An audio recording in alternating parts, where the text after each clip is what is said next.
This little princess was bold. She dared to do things others wouldn't, and dared to make money others were afraid to earn. The other young princesses, impressed or perhaps intimidated, offered up their most valuable possessions to her. Earlier, she had been telling them a story, but just when it got exciting, she shut the book. Calmly, she told them that if they wanted to hear the rest, they'd need to pay. The girls were desperate to know what happened next, and so one by one, they handed over their treasures to subscribe for the continuation. Just after collecting everything, their instructor arrived and demanded to know who the mastermind behind this scheme was, but no one confessed. The instructor then brought out a mysterious box and declared there was a monster inside. Each girl had to put her hand in. If anyone lied, the monster would bite her. The first girl barely touched the box before recoiling in fear. But the original girl, the ringleader, boldly inserted her whole hand without hesitation. Afterward, the instructor told them all to show their hands. Only the bold girl had dust on hers. The instructor concluded that the other 3 girls must have lied, which is why they hadn't dared to fully reach in. The one who dared was clearly telling the truth. She ordered the first 3 to be dragged away and beaten 20 times. At that moment, the ringleader raised her hand and confessed that she had been the one telling the story. She thought she was being clever and mischievous, and she really was. After all, she had given the others joy, and she found it all quite fun. She confessed that she had snuck in. On the way, she met the heir who was also heading to the same. The crowd prince didn't question her much and even helped her over the palace wall. She and the boy knelt in front of Court Lady Park's bed. The boy was weeping.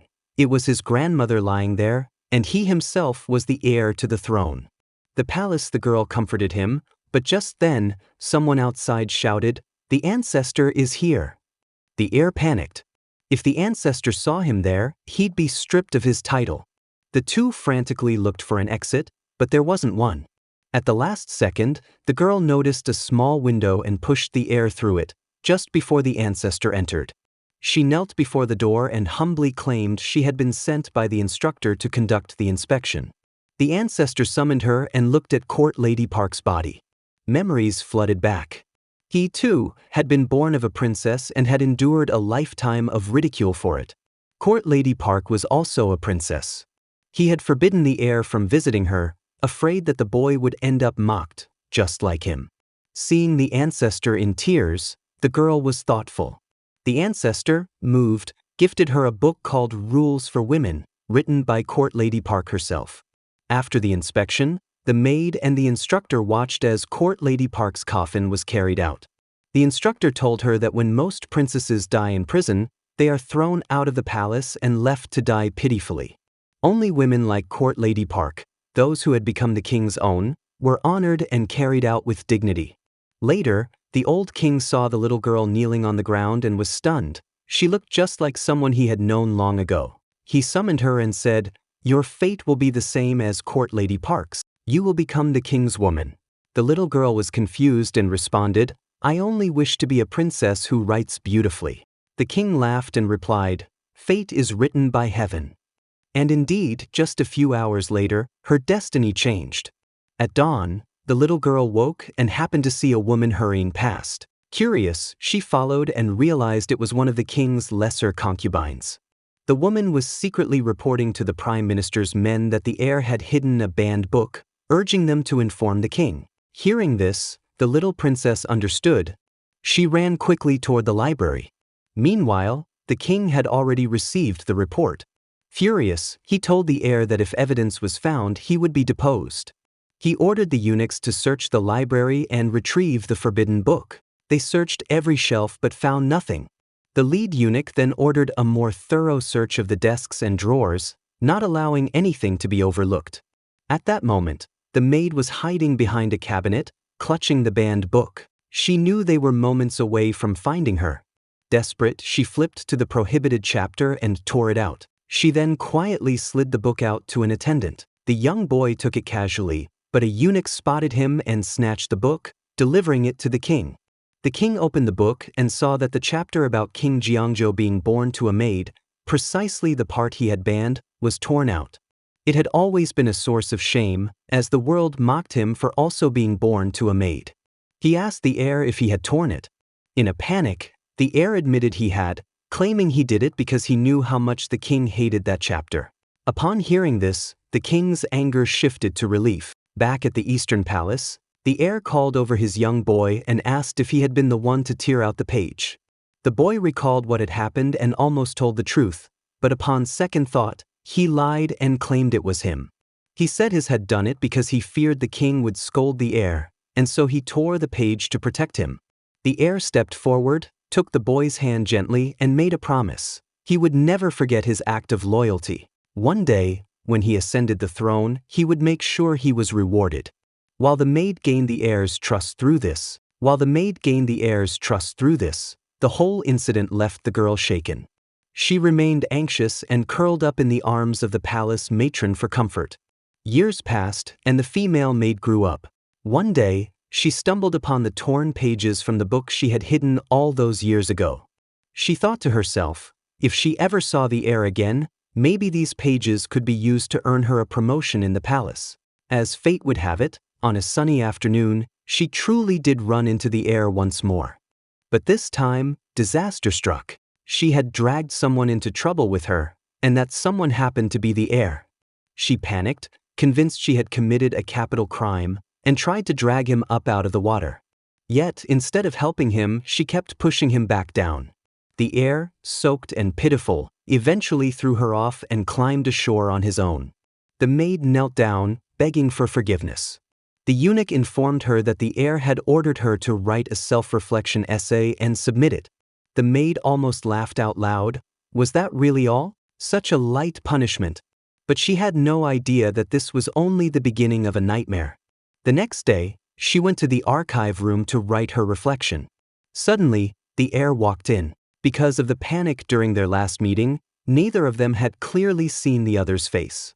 When the maid saw an unfamiliar man enter, she questioned why he had come into the Eastern Palace archive. The heir ignored her question and instead asked the archive itself if any suspicious people had entered recently. It turned out the archive was connected to his classroom, and he suspected someone had been spying on him. Frustrated by his attitude and feeling defensive, the maid grew angry. Without knowing who he was, she picked up a broom and swept him out of the room.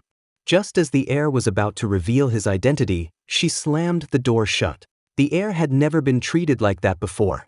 2 days later, the maid knelt before him, holding her written reflection. The heir looked up. Wasn't this the same girl who had swept him out of the room 2 days ago? What an awkward reunion. He gave a small, nervous smile, afraid she might recognize him. He signaled to the eunuch to place the paper down and, line by line, corrected her reflection. Then he told her to take it back and rewrite it. Frustrated, she returned to the archive. Not long after, the heir showed up again.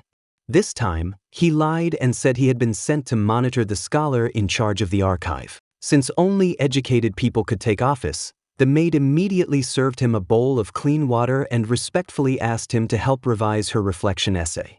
At last, the heir had a chance. He corrected her work word by word, sentence by sentence, guiding her carefully. Unaware of his true identity, she kept thanking him repeatedly. But when she submitted the second version of the reflection essay, it was still rejected by the heir. Then the third version. The fourth. All rejected without hesitation. By the time she submitted the fifth and sixth drafts, she couldn't take it anymore. Her eyes flared with frustration. The heir had lost his patience too. He picked apart each of her word choices and then ordered the eunuch to have her copy the entire essay 100 times. They continued running into each other at the archive. The maid muttered to herself constantly, complaining about the heir. Eventually, he couldn't take it anymore. He was about to reveal his identity again, but something interrupted them once more. By the time she submitted the 9th version of her essay, it was, unsurprisingly, rejected again. Watching her teeter on the edge of a breakdown, the heir finally allowed himself a satisfied smile. That very night, a tiger broke into the palace, and a palace maid was killed. The heir led his personal guards to contain the situation, but even this event was seized upon by political enemies at court. They used it as ammunition to attack him. Rumors began to spread that the heir, born of the Qin family, was privately using palace guards inside the royal compound. Though his loyalty was firm, the matter escalated. He knelt outside the grand hall, awaiting punishment. The scandal worried his two younger sisters. Together with the maid, they copied a novel the king was fond of, intending to present it as a gift in hopes of pleading on their brother's behalf. But when they reached the palace gates, they were informed that the heir had specifically instructed not to see them. Frustrated, the two sisters asked the maid to deliver the book instead and plead for leniency.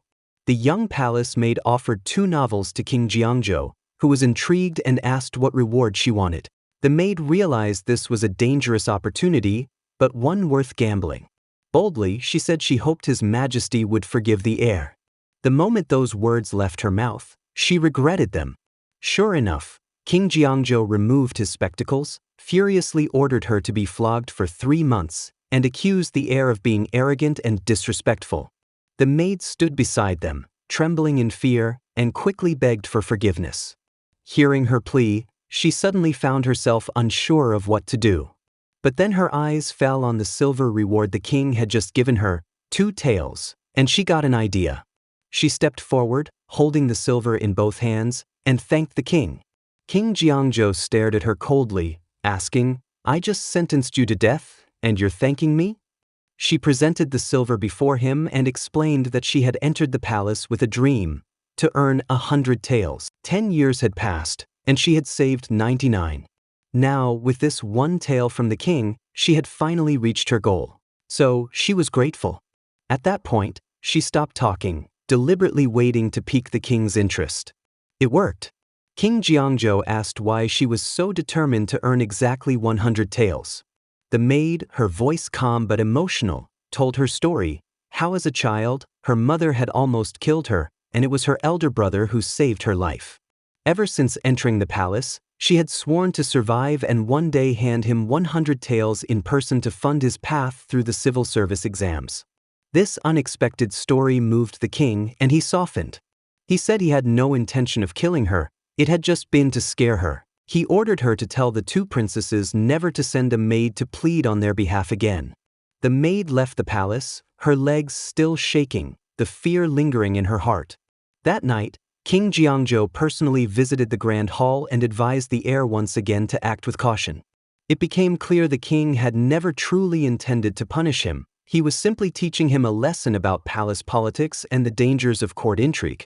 The next day, the princesses visited the maid to thank her for what she had done. They were also deeply sorry for putting her through such a terrifying ordeal. They offered to take her to the heir to express their gratitude. When the heir saw the maid, he panicked. He feared she might recognize him from their earlier encounters. He hurriedly asked his attendant for a fan to hide his face. But it was too late. The maid caught a glimpse of his reflection in the lake and realized, this was the man from before, the one she had swept out of the archive room. The heir, seeing that he had been exposed, dropped the fan in defeat. Just then, another woman appeared. In a sudden and clumsy moment, she yanked the palace maid off balance, and the edge of the maid's skirt brushed the sacred path reserved only for royalty. The woman immediately accused the maid of trespassing on royal grounds. The maid protested that she hadn't meant to, but the woman refused to listen. She ordered that the maid be seized and flogged with 100 strokes.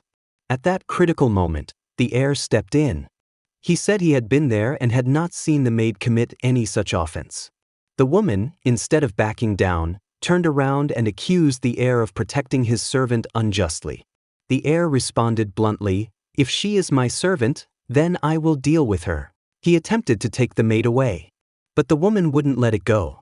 She shouted that this was a matter for the head of the royal harem to decide. And so, they took the matter to the empress. It was a tense situation for the empress. On one side stood King Jeongjo's grandson, the future king. On the other, his daughter, who ruled over the inner palace. The empress hesitated but told them she would issue a decision. Secretly, though, she delayed action and sent someone to call for King Jeongjo. Moments later, the king arrived. He immediately recognized the maid kneeling before him. She was the same girl who had pleaded for the heir just days before. The empress reported the events that had just occurred and said she had not yet decided on a punishment. King Jeongjo said, "Since she serves the eastern palace, let the heir handle the matter." This was a test for the heir.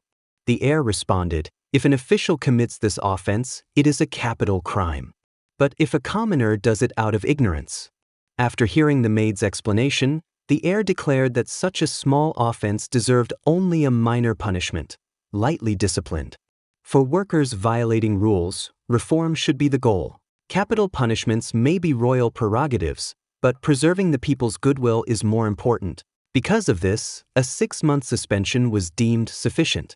On hearing that, King Jiangzhou smiled approvingly, and Chung Palace lady nodded in agreement. The maid, grateful for the heir's firm defense, felt deep gratitude. The heir also explained his earlier deception toward her. Not long after, the maid transitioned from being a trainee to a formal palace attendant, assigned to the heir's side. Meanwhile, Chung Palace lady renewed her attacks, accusing the heir of frequenting brothels and presenting attendance records of the Eastern Palace guards as evidence. Outraged, King Jiangzhou had the heir confined, forbidding contact with anyone. Cut off even from his supporters, the heir was helpless, until the maid, posted on guard outside, defied orders and entered to offer help. She volunteered to deliver messages to his few allies. The heir issued 2 orders.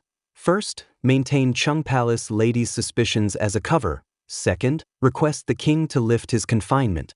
The first task was workable, but the second presented a problem. No one suitable could petition the king. After some thought, the heir's secretary, Kim Dareng, thought of no one more fitting than Chung Palace lady herself. Her influence, wisdom, and strength could sway the king.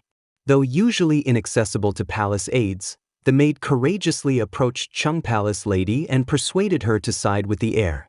Chung Palace lady gave the maid 3 riddles to test her insight. 1. What is the deepest, most unfathomable thing in the world? 2. What's the hardest gate to pass through? 3. What is the most precious flower in the world? For the High Court, the standard answers might be humanity's hearts, hardship, and cotton. The maid instead responded with pure honesty. The first gate was the universe, the second, fate itself, and for the flower, she answered, for the suffering, its rice blossoms. Her answer made Chung Palace lady look at her with new respect. Pleased, Chung Palace lady asked one final question. If she helped the heir, how would he repay her?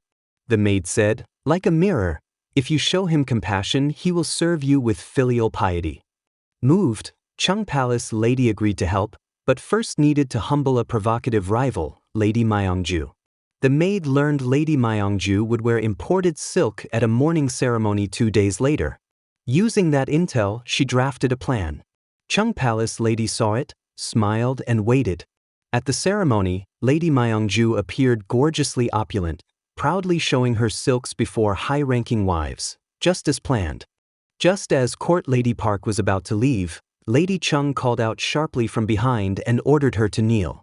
Lady Myongju was taken aback. She had never taken Lady Chung seriously, and without clear reason, she saw no reason to obey. Lady Chung then instructed the servants to pin Myongju down. Shocked and humiliated, Myongju's arrogance only grew, threatening to report everything to the king. Without hesitation, Lady Chung slapped her across the face. She then went straight to King Jiangzhou and tearfully explained that the purpose of the mourning ceremony was to promote Joseon silk for court women, yet Myongju had flaunted imported silk even after being warned. She claimed responsibility for failing in her duty as head of the inner court and asked the king to punish her. King Jiangzhou, seeing Lady Chung's sincerity, agreed that the fault lay with Myongju and told her there was no blame on her. Seeing the king's softened expression, Lady Chung seized the opportunity and pleaded with him to lift the crown prince's confinement, saying that if not, the rift between father and son would only deepen.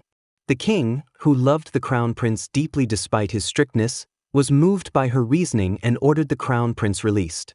As the crown prince walked out, his eyes met the maid, who had been fighting behind the scenes for him. Their connection had long since surpassed the boundaries of a prince and palace maid. That evening, as he bathed, she, his closest attendant, was helping prepare his bath. Their feelings for one another grew stronger in that quiet, shared moment. The prince, clearly struggling with his attraction, followed a strange herbal remedy someone had given him. A 45-degree bath with rose petals and medicinal water, clothed. As the fragrance filled the room, the attending court lady fainted from the aroma. Hearing this, the other maids outside were curious and mischievous. When the maid, also known as Court Lady Park, arrived, they teasingly pushed her into the bathhouse. The crown prince turned and saw it was her, the woman he longed for. Flustered, he rushed to put on his robe. As she tried to add water to the bath, he helped her, worried she might burn herself. Just as their eyes met in tender silence, a senior eunuch called from outside, coming to wash the crown prince's hair. She hurried out, but sitting outside afterward, her heart was unsettled. She had fallen in love with him. The crown prince, too, couldn't forget what had happened. The next day, the eunuch overseeing their interaction encouraged Court Lady Park to stay close to the prince, even suggesting she might one day become his consort. But she refused. Her father once served as head of the prince's guard but was executed as a traitor after failing to protect the prince from an assassination attempt. She no longer wished to be involved in royal matters. Yet the prince had clearly chosen her. He began pursuing her openly, even confessing his feelings. Still, she firmly rejected him. The prince left, visibly angry and frustrated. Not long after, during a routine palace inspection, an old book was found in her quarters, a gift from the king when she was a child. This was considered illegal possession of royal property. The matter was brought to Lady Chung. Because it was once owned by a late royal, it was classified as a relic, and possession of it could mean death. Court Lady Park explained the book had been gifted by the king himself. Lady Chung asked for proof. She said only she and the king had been present. At that moment, the crown prince appeared and said he didn't necessarily believe her story, but that asking the king to confirm such a trivial matter was beneath the dignity of the court. He suggested she be exiled instead of executed. But Court Lady Park refused. She insisted she was innocent and begged Lady Chung to clear her name. The matter eventually reached King Jiangzhou.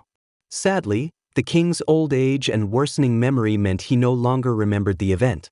Only then did she realize why the crown prince had tried to protect her through exile. He had foreseen this outcome. But it was too late.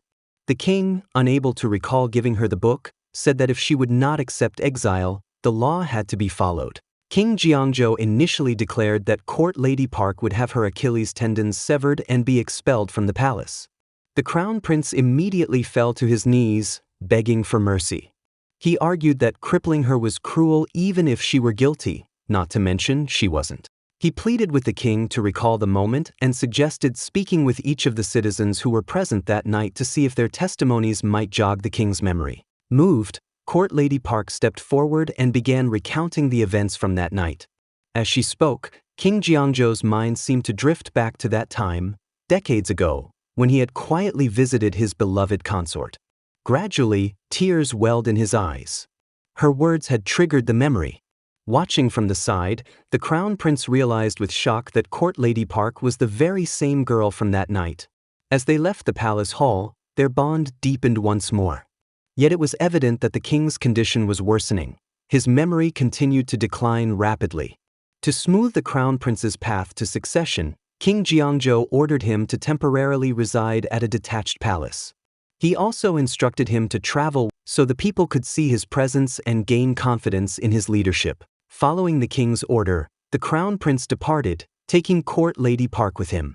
Upon arrival, the palace's heating system was broken, so the attendants sent a young maid to warm the crown prince's bedding. The girl slipped under the covers, enjoying the silk sheets and the cozy warmth. Before long, she had fallen asleep. Later, the crown prince entered and saw someone lying in his bed. To his surprise, it was none other than Court Lady Park.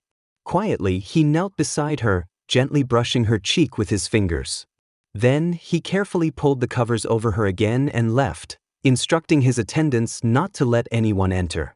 Court Lady Park slept soundly into the afternoon. She stretched lazily, but as soon as she became fully aware, panic struck. Hurriedly, she got up and stepped outside, where she saw another court maid sneak out to buy something under the guise of an errand. Sensing something strange, she followed. As they walked, the senior maid began to share a troubling story.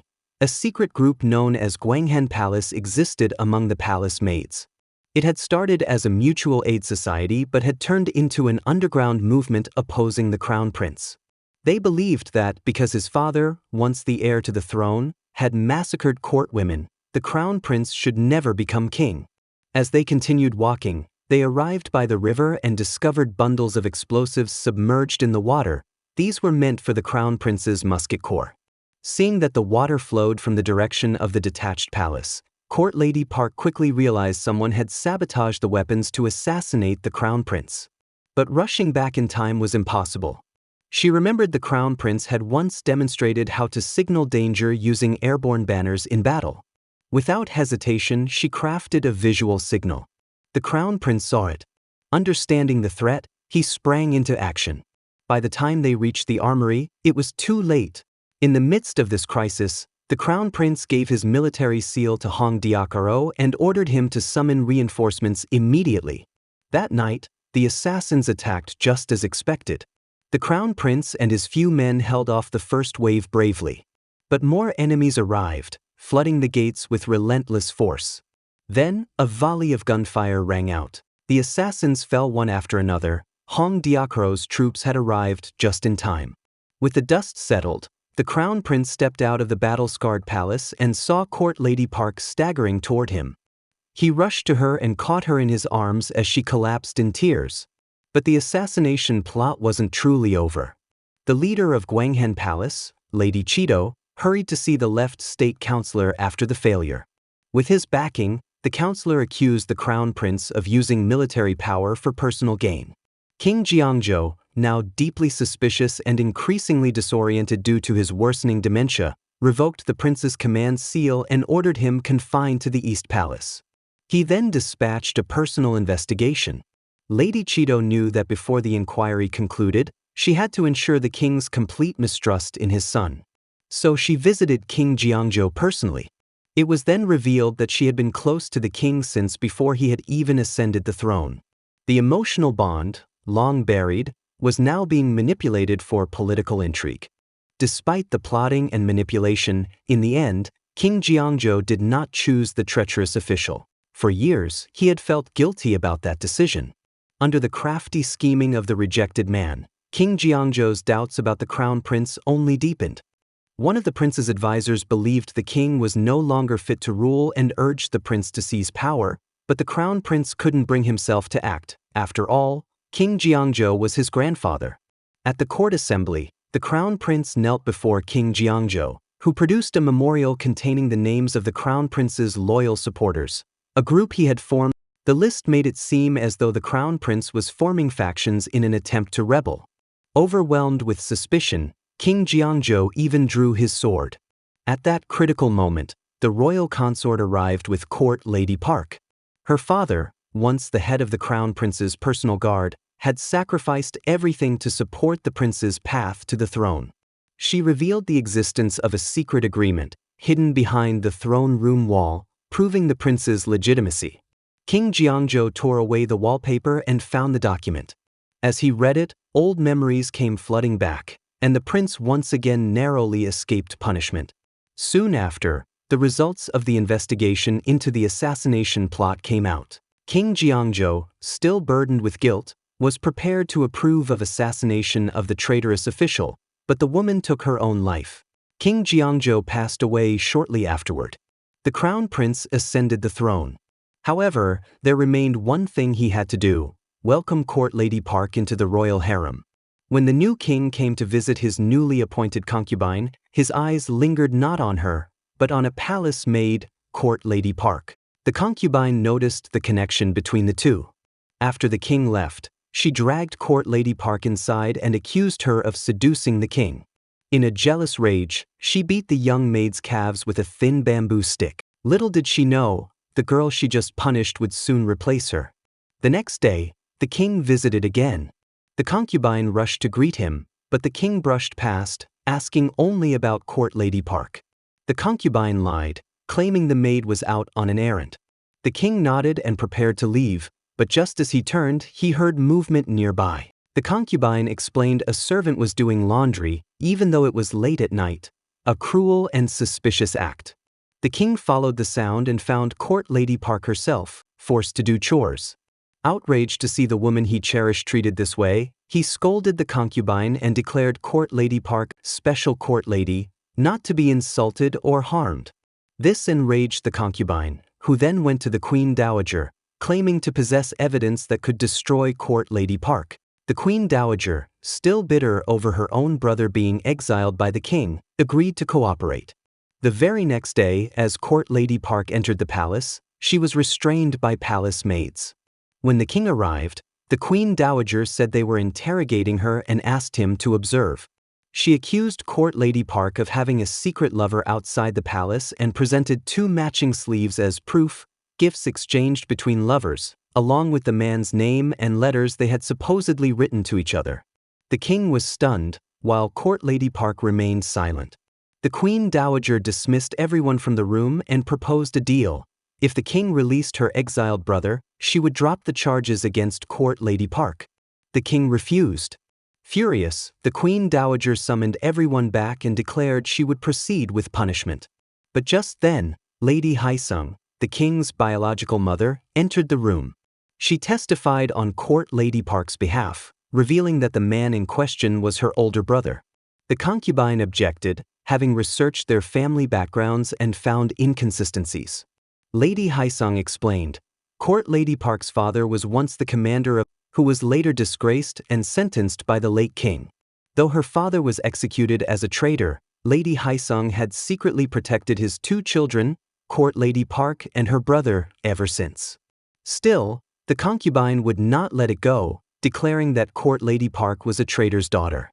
This revelation shocked the court, as Prince Sado was none other than King Jeongjo's own father.